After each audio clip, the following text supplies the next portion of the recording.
What's up, everybody? You are tuned into the Medical Minute with ER Dr. Jess, and we are back here this week discussing topics that matter to you. As I state every week, my goal with the show is to shine some light on topics that matter to you guys. As always, if you have any questions, please stop by Coug Radio Station on the second floor of the UC North at the University of Houston, or hit me at ER Dr. Jess on Instagram, Facebook, or Twitter. That is at ERDRJESS. Today, we have a very special guest joining us, my friend and colleague, Dr. Catherine Burke. Welcome, Dr. Burke. Thank you. Dr. Burke completed her undergraduate education at Baylor University in Waco, Texas. She graduated in 2003.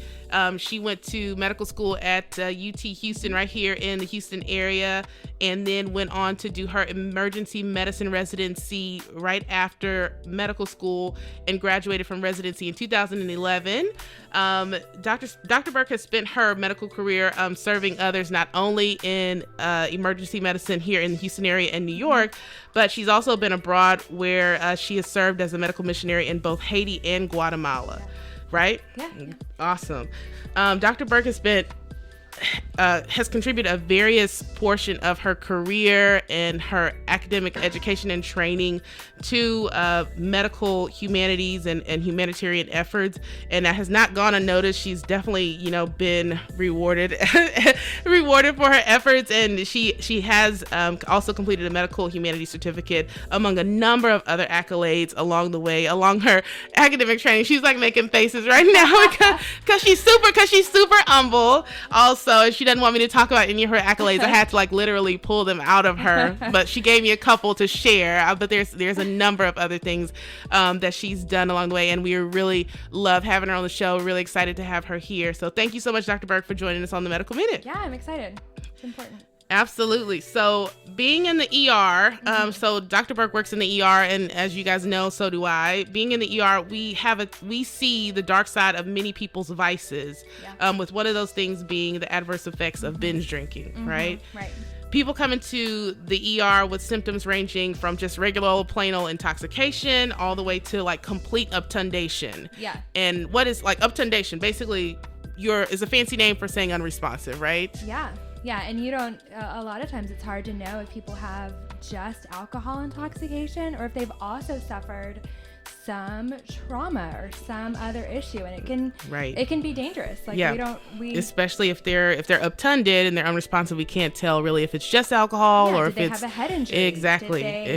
Co-ingest something else. Exactly. Yeah. So it kind of muddies the waters for us, and blurs our picture. But some people come to the ER intoxicated. They sober up in the ER. They catch a taxi or Uber home, and they're fine, and they go on to live another day and tell the story. Some people, however, aren't so lucky, and they may never make it out of the ER. And by that, in complete transparency and in complete, transparency and letting you guys know what that means they literally drank themselves to death. That's what we mean by not make it out of the ER, right? Yeah, alcohol poisoning, right? Exactly. So we wanted to present this topic on the Medical Minute today because drinking in college is almost like a rite of passage, right? These days, or it has been forever. Roughly about 80% of college students, which is nearly 4 out of 5 students, consume alcohol. And by no means am I saying that people of legal age shouldn't drink.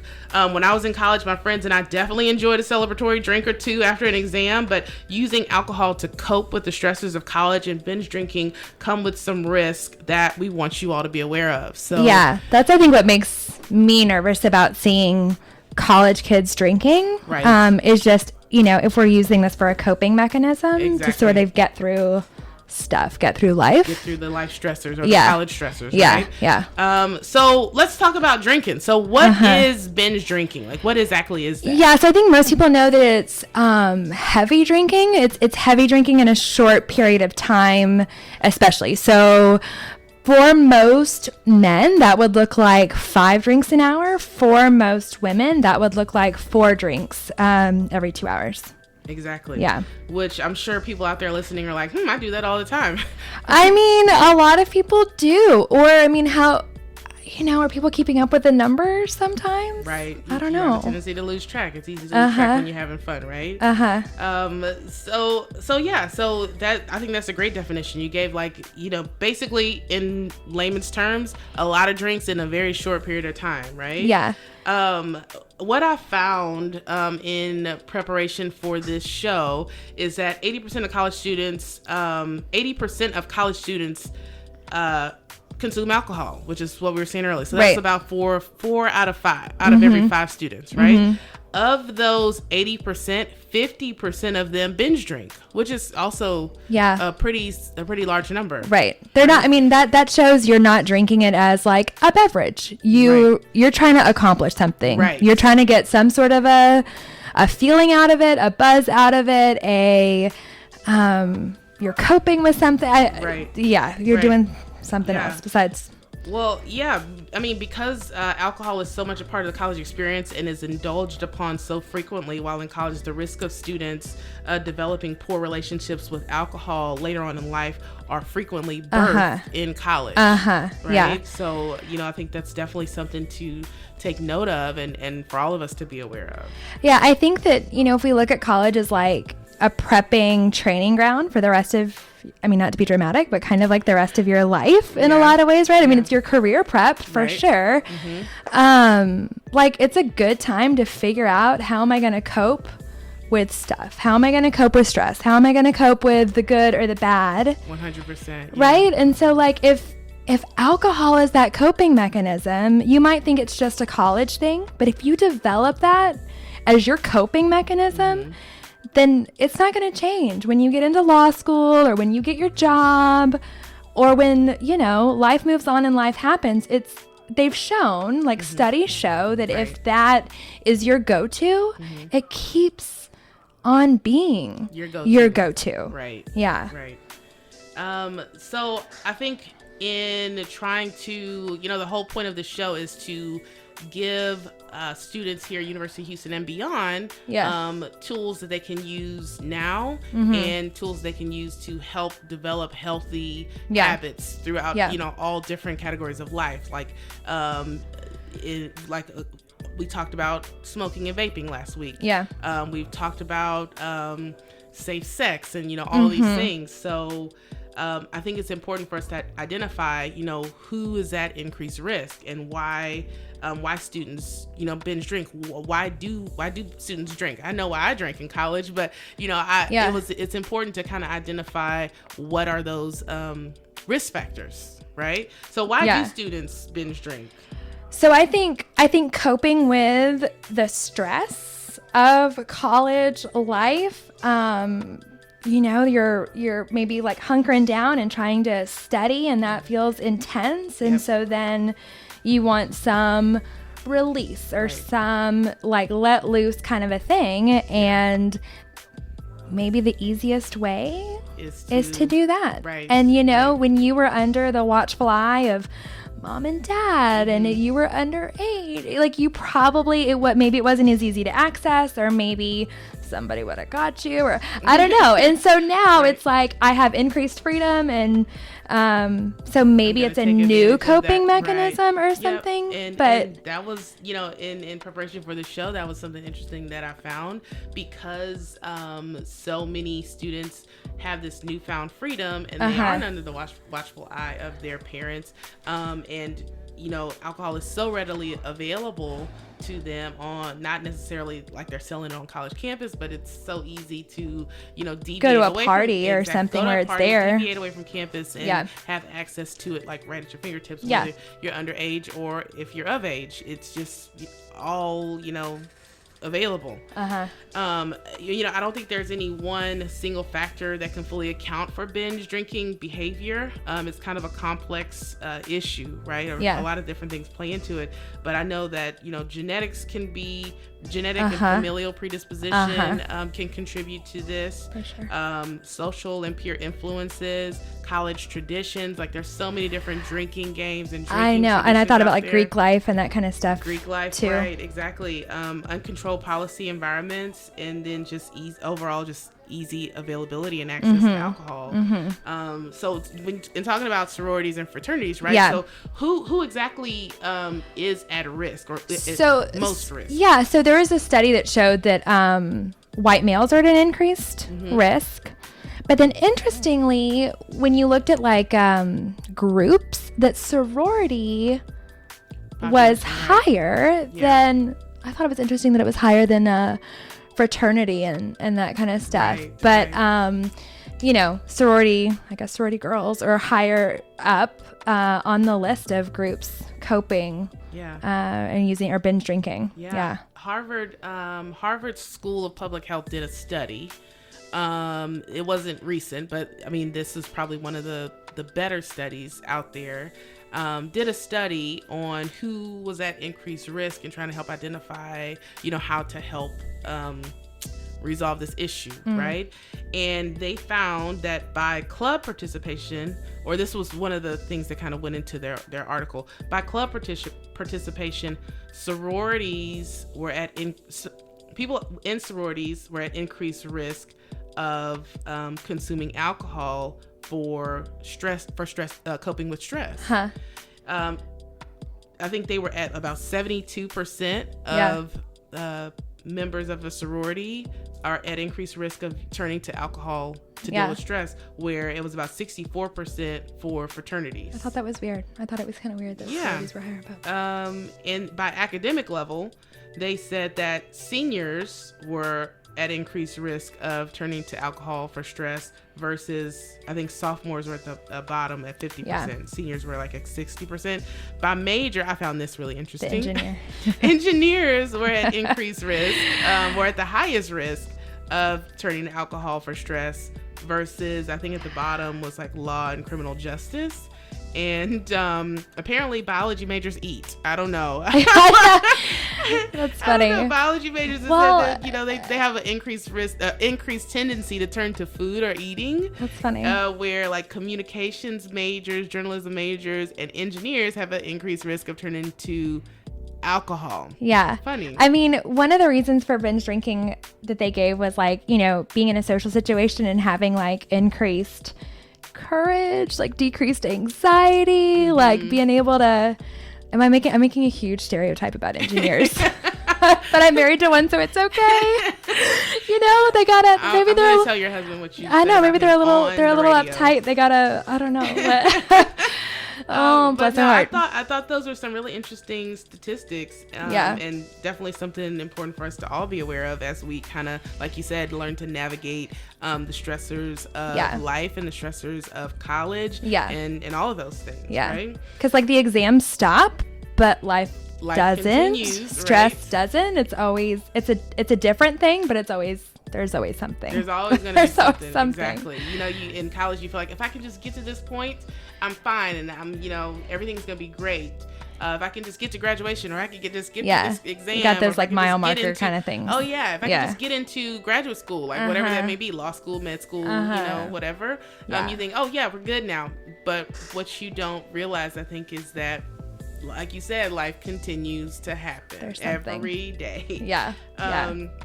So anyway, what are some of the effects of binge drinking on drinkers? So, medical doctor point of view, I can say short-term concern is alcohol poisoning. Long-term concern is liver failure. Like those are kind of the like pathophysiology, you know, biochemical. Those are the things that will happen. But from an ER doctor point of view, what I can tell you is most concerning is risky behavior. Right. You know what I mean? Like you're gonna get in a car accident, and like we kind of talked. We're talking about this like binge drinking, but honestly, people can look okay, or like binge drinking, you think somebody looks grossly intoxicated, right? That's what you think. But you know, people get in cars all the time and they look okay, but their faculties are impaired and they should not be behind the wheel, right? So car accidents, just injuries, like people just acting crazy, you know, alcohol, getting around water, golly, you know what I mean? Like jumping off of stuff, shallow dives. And then also another huge concern, we see this in the emergency room, when you put yourself at risk for victimization. Yeah. Right. Yep. And not knowing what's going on with you, what's going on with your body. When alcohol is involved, women's risk of becoming victims of violent crime increases almost tenfold. Because if you've been drinking, then probably the people you're around have been drinking. Right. So you're not able to keep yourself in a good place. Mm-hmm. And the people around you are probably acting in ways that maybe Reckless. They wouldn't. Right. If they had their wits about them. Right.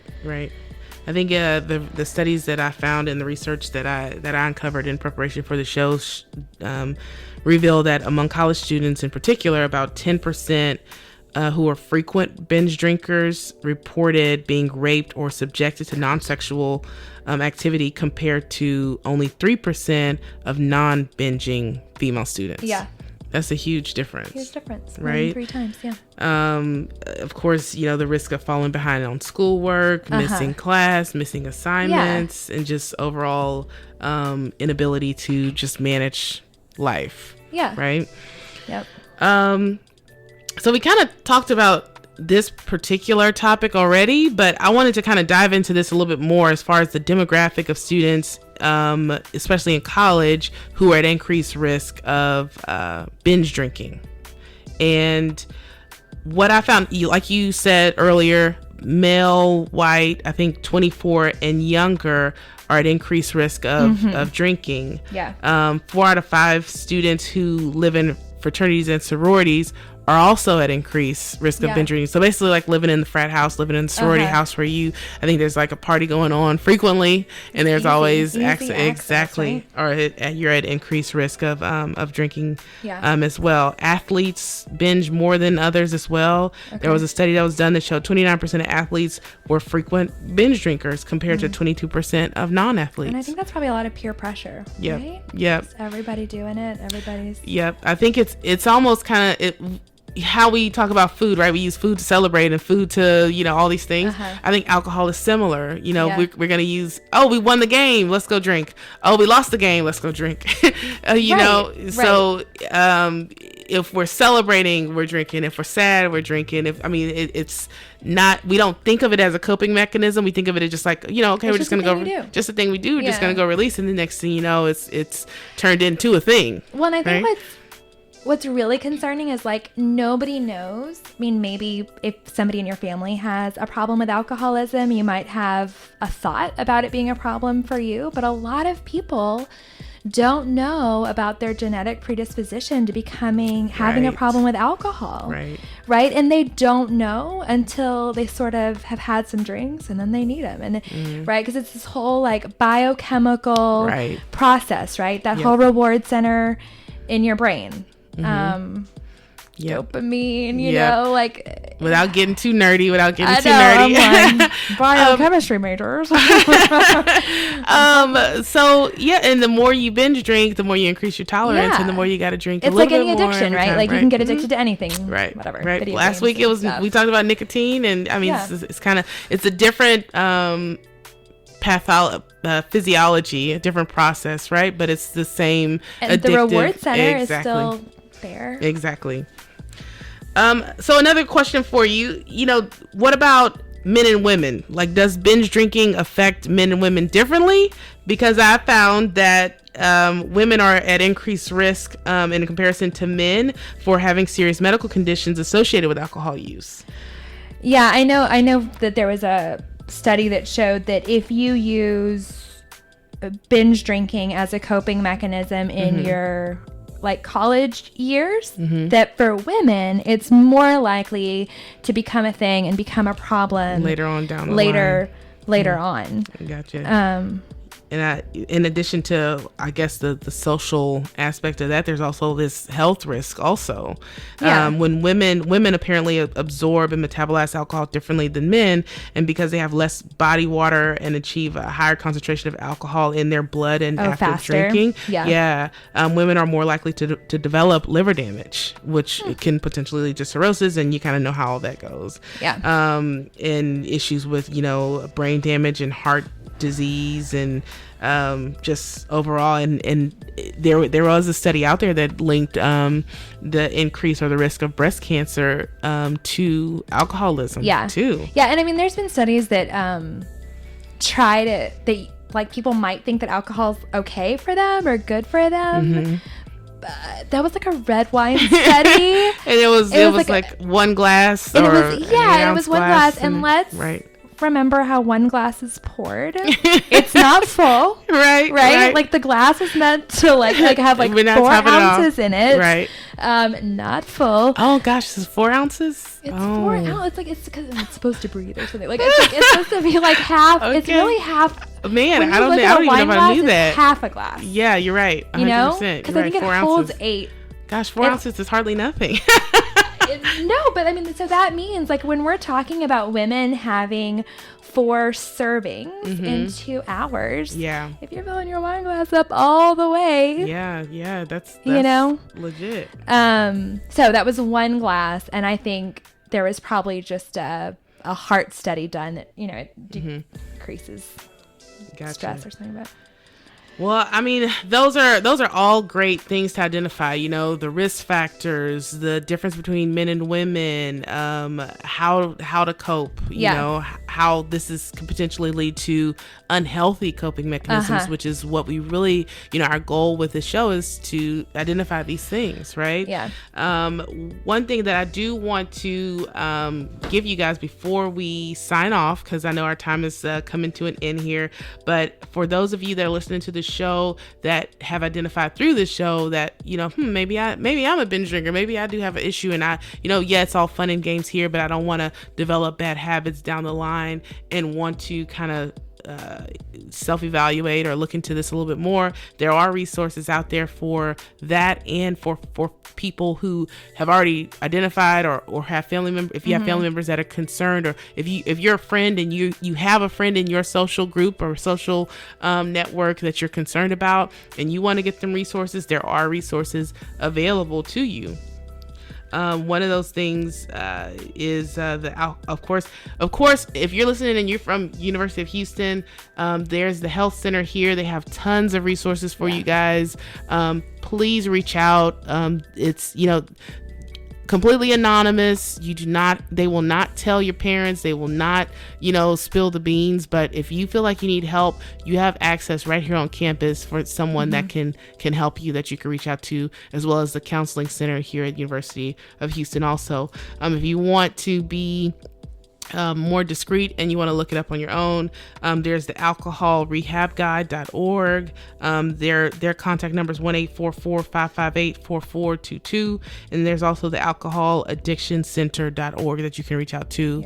Do you know of any other resources? No, I think one of the biggest things you could do to help yourself is that if you're around people who are drinking a lot, then it's probably going to be hard not to drink a lot.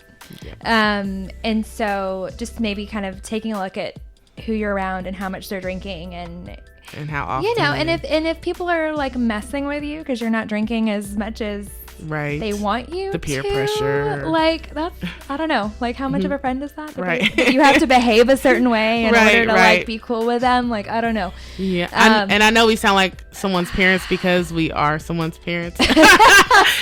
No, but seriously, like, okay, I mean, I was like, not to, like, I went to Baylor, and like, it wasn't in your face if you didn't want. And so I don't know, like, it wasn't hard for me because I wasn't around it a ton. And so like, if you just kind of have to pick and choose sometimes. Right. Again, those life choices, or like as my sister would say, she's like, you got to choose your own adventure.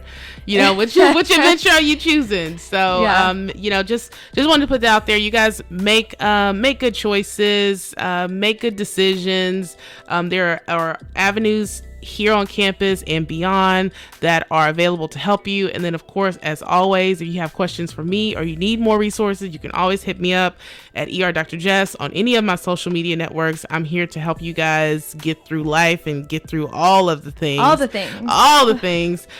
So again, thank you, Dr. Burke, for joining us on the show today. Thanks for having me. Thank you for all the resources and information you provided for us and with us and on the show for the students here at University of Houston and beyond. Tune in next week, of course. I'm gonna do another DM dump. You guys have been filling my DMs up, and I feel like there's some questions in there that need to be answered. So tune in next week. We're gonna answer all the questions for you again next week, and you guys have a great week.